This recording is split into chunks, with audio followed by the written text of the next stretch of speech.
Pernah tak anda tengah berbual dan walaupun semua yang diucapkan tu macam betul, tapi anda rasa ada sesuatu yang tak kena? Itulah dia kuasa bahasa yang tak terucap. Jom dalam beberapa minit ni, kita bongkar isyarat-isyarat senyap yang sebenarnya membentuk interaksi, hubungan dan juga kerjaya kita. Cuba fikirkan sekejap. Sebelum anda buka mulut pun, badan anda dah pun mula bercakap. Cara anda duduk, gerak-geri tangan, pandangan mata, semuanya sedang menceritakan satu kisah. Persoalannya, tanpa anda sedar, apakah kisah yang sedang anda sampaikan sekarang? Okey, jom kita mulakan dengan satu fakta yang agak mengejutkan. Kajian dari Center for Creative Leadership mendapati 40% pengurus baru gagal dalam tugas mereka. 40%? Itu hampir separuh kan? Tapi kenapa agaknya? Puncanya bukan sebab mereka tak pandai atau kurang kemahiran teknikal. Sebenarnya, 82% daripada kegagalan ni adalah kerana satu perkara. Mereka lemah dalam membina hubungan. Dalam erti kata lain, mereka tak pandai membaca isyarat bukan lisan. Jadi jelaslah, memahami bahasa senyap ni bukan lagi satu bonus. Ia satu kemestian. Baiklah, kita mulakan dengan bahagian pertama. Isyarat tentang kuasa dan status. Ini adalah isyarat paling asas, paling purba yang kita hantar dan terima setiap hari. Selalunya tanpa kita sedar pun. Dengar macam pelik kan? Tapi sebenarnya, bilik mesyuarat tu tak banyak beza dengan hutan belantara. Ada hierarki, ada yang dominan, ada yang lebih pasif. Dan semua ni dipamerkan melalui isyarat-isyarat halus yang sama sejak zaman dulu lagi. Jom kita tengok konsep dominasi wajah ni. Ia adalah satu idea gestalt.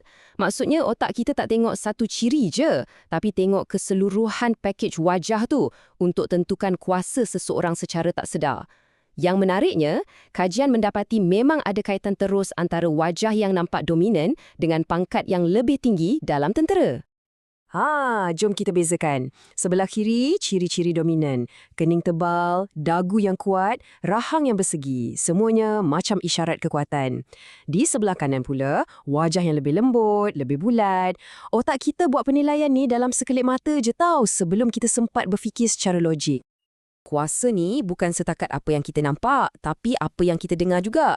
Suara yang rendah dan stabil, macam geraman seekor singa, secara automatik kita akan anggap lebih dominan. Lain kali bila anda dalam mesyuarat, cuba perhatikan siapa yang nada suaranya paling konsisten dan tak banyak berubah. Kemungkinan besar, dialah orang yang paling berkuasa dalam bilik tu. Okey, sekarang kita beralih ke bahagian kedua. Kita tinggalkan isyarat kuasa dan kita selami petunjuk yang lebih halus tentang kebenaran dan rasa tak selesa. Ini lebih kepada membaca apa yang orang rasa, bukan sekadar status mereka. Perkara pertama yang paling penting, lupakan semua mitos mengesan pembohong macam dalam filem tu. Matlamat sebenar, kita adalah untuk jadi lebih pandai mengesan tanda-tanda stres dan ketidakselesaan. Sebab, bila apa yang diucap tak selari dengan bahasa badan, itu tandanya ada sesuatu yang tak kena. Contoh ni sangat jelas. Bayangkan seorang CEO yang begitu berkuasa secara spontan menunduk dan tutup mulut bila dengar berita buruk. Tekanan tu membuatkan topeng profesionalnya tertanggal sekejap dan menedahkan rasa cemas yang sebenar. Inilah dia reaksi manusia yang tulen yang tak boleh ditipu. Dan ini antara tanda-tanda cemas yang paling klasik. Halkum bergerak bila telan air liur, sentuhan pada leher atau pergelangan tangan, ataupun tapak tangan yang mula berpeluh. Cuba fikirkan sekejap, apa yang badan anda buat bila anda rasa cemas? Bila anda kendal isyarat ni pada diri sendiri, ia jadi lebih mudah untuk dikesan pada orang lain. Tapi ini sangat-sangat penting. Tanda-tanda ni cuma menunjukkan tekanan, tak semestinya penipuan. Seseorang mungkin cemas sebab dia menipu atau mungkin dia cemas sebab dia dituduh secara tak adil. Jadi konteks tu segalanya. Anggap isyarat ni sebagai data tambahan, bukan satu kesimpulan muktamad. Baiklah, bahagian ketiga ini mungkin akan mengejutkan anda sikit. Sebab komunikasi bukan lisan ni bukan hanya tentang badan kita. Objek-objek di sekeliling kita, dari warna hinggalah ke pakaian, sebenarnya sedang bercakap dengan kita sepanjang masa. Kita ambil contoh tanglong Cina. Objek yang sama, tapi boleh sampaikan mesej yang sangat berbeza bergantung pada satu isyarat je, warna. Merah untuk perayaan, biru untuk kesakitan, dan putih untuk berkabung. Objek ni sedang bercakap dengan lantang kepada sesiapa saja yang faham kod rahsianya. Sekarang, jom kita gunakan idea ni pada sesuatu yang kita selalu nampak, sut perniagaan. Ia bukan sekadar pakaian tau, ia adalah satu sistem isyarat yang direka dengan sangat teliti. Jom kita pecahkan kod rahsianya. Cuba anggap sut ni sebagai sejenis perisai moden. Fungsi utamanya? Untuk mengubah bentuk badan kita supaya kita nampak lebih besar, lebih kuat dan lebih berkuasa. Ia macam uniform untuk kita masuk medan perang dalam dunia korporat dan sosial.